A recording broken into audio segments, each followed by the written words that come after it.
What is good, guys? What is good? We have to talk about CJ Stroud. Is CJ Stroud the guy for the Houston Texans? I mean, that's kind of what everybody's really, that's kind of what everybody's really talking about right now. Is CJ Stroud the guy in Houston? And I don't really think it's that easy of like an answer. And I don't, some people that are saying to trade him, some people that are saying that they should extend him.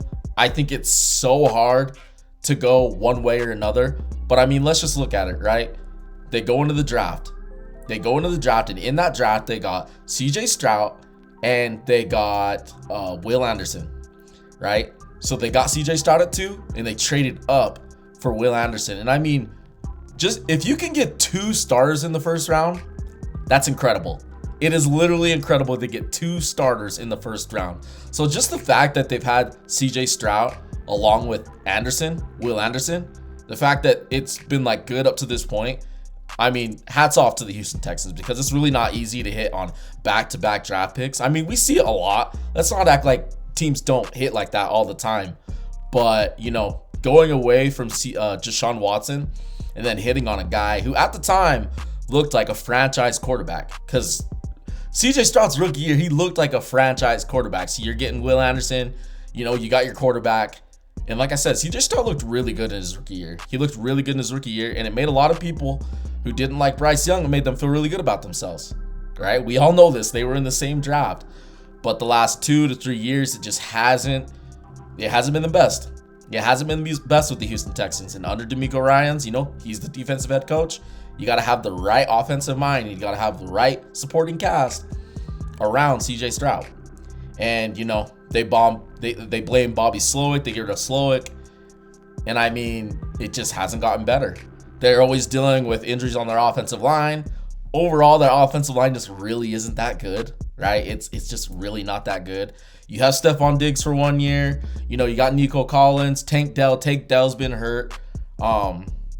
It's not like the Houston Texans haven't had weapons around CJ Stroud. Like, they're providing weapons around him. Now, I'm not going to sit here and be like they're world star Pro Bowl athletes, but they're guys that can make plays. And this is where it gets difficult because it's like, how much of it is the offensive line with CJ Stroud and how much of it is just him straight up regressing? And I'd like to make the case that the bad offensive line play has turned him into a quarterback that has just horrible tendencies. Like when you watch Houston Texans game, his clock speeds up and he feels pressure when there is no pressure there. That happens with some quarterbacks. Some quarterbacks do that, and I feel like that's kind of a normal thing. But with him, it's a lot of like the clock just speeding up. He's super skittish. He throws the ball when he throws with confidence. CJ Stroud was actually a pretty damn good passer in my opinion. But in the last year, it just seems like all the confidence and all the swagger that I witnessed in his rookie year has honestly gone out the window.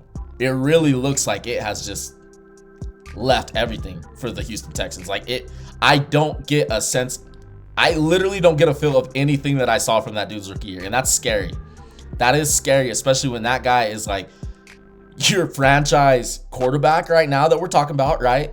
Like, let's not be crazy. Like, after CJ Stroud's rookie year, we were talking about him like a top 10 quarterback. We were talking about how astronomical of a contract he was going to get. Like, we were considering CJ Stroud one of the best. I'm not saying top 5 or anything, but like I said, some people put him right inside that top 10, right outside that top 10. And just to see the regression is such a disappointment. And there are so many quarterbacks that we've seen have sophomore slumps. It happens. But the way it's happened for CJ Stroud, and to kind of see Bryce Young, and I'm not going to say Bryce Young is like way better. I don't think there's any major crazy gap, but Bryce Young kind of, it's like, okay, yeah, you definitely give Bryce Young a 5th-year option and just kind of see how he goes out, right? It's not like he's going to sign to a long extension. Now I'm looking at CJ Stroud, and it's like, do you give him that 5th-year option? Now he's going into his 4th year, right? But once you get into that 4th year, that's when the talk starts to come. So it's like, do you give CJ Stroud that 5th-year option? Because in my opinion, I think they just let him play out this year and just see how it, kind of see how it plays out and see how he plays. And then you go off of that. And if you don't want to give him the 5th-year option, then it's like, then are you just gonna let a quarterback go? Like, right? Like, are you want to get something back? Like, you need to try to get back some assets. You obviously want to try to trade him, right? If you're gonna franchise tag him on that 5th-year option, quarterbacks don't like that, so I'm sure that'll be a struggle with the whole agent and everything. It's tough because this situation it could get messy, especially if CJ Stroud doesn't play better in this upcoming season. It really could get messy. And like I said, it's like you have that 5th-year option coming up. Are you just gonna let him go? You know? Are you gonna try to trade him? Are you gonna try to trade him on a franchise tag? And then there's the other side of people talking, and it's like you just need another quarterback. You just need to get another quarterback. And it's like, I understand, like I said, possibly trade him because you just don't want to let a guy like that walk out. Because CJ Stroud, as bad as he's been, I do view him as a starter.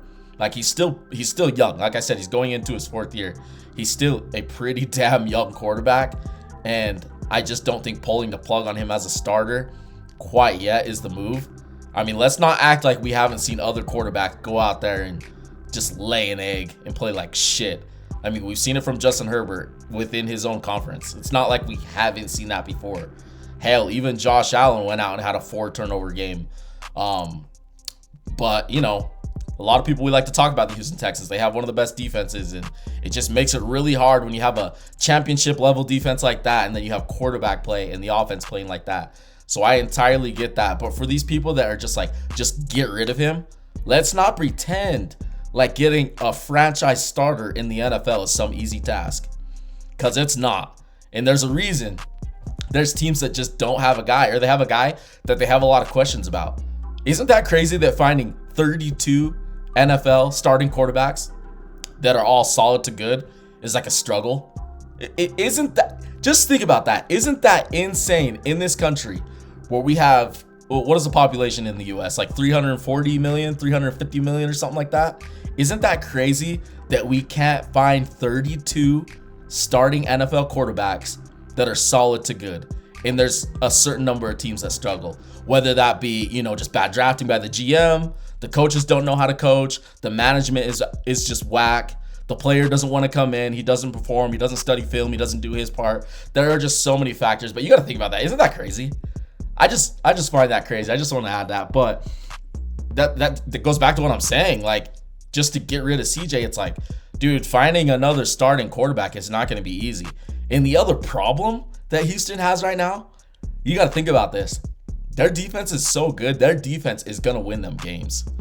So realistically, they're not going to be putting themselves in a really good situation to draft a starter. Now we're going to have to see in the upcoming drafts, right? Maybe they have like 3-4 quarterbacks. It's just super loaded. So maybe the Houston Texans could get a starter if they were to eventually move away from CJ Stroud, if that were the case. But it's not easy. It's not easy. You know, like how people talk about Pittsburgh. Like, Pittsburgh's been in quarterback purgatory. And a problem with Pittsburgh being in quarterback purgatory is that they've literally just been like solid to good. And that's their problem. It's like, if you're not putting yourself lower, you're in no position to draft a high caliber starting quarterback who you're just going to put in there as a starter in the draft, especially if you're good. So that defense, that's what's good for the fans, right? The defense is good, but it also could put you at a disadvantage in the draft. So this CJ Stroud situation is really sticky. I think they just roll with it this next year and just hope that he somewhat plays better. But man, I mean, CJ Stroud, he has some bad tendencies out in the football field. He really does. It's scary. And I'm actually shocked that he didn't throw an interception in the second half of that Texans game. I really am, because I thought that he was gonna. I was like, oh, dude, he's throwing 4 in the first half. I'm like, they may need to bench him. That's another thing. I thought that they should have benched him and put in Mills. Now, some people would say that's crazy. But I'm like, he showed no confidence. It's not like I'm saying Mills is the starter for the rest of forever. But I'm like, something is clearly not right with CJ Stroud in the head with just his passing today. Like, he just feels off. He's not on. And when some quarterbacks are off, they can just flip the switch and get right back going. But CJ Stroud in this playoff game, he just couldn't get it going, and it's very worrisome. And we'll see what happens with the Houston Texans and CJ Stroud.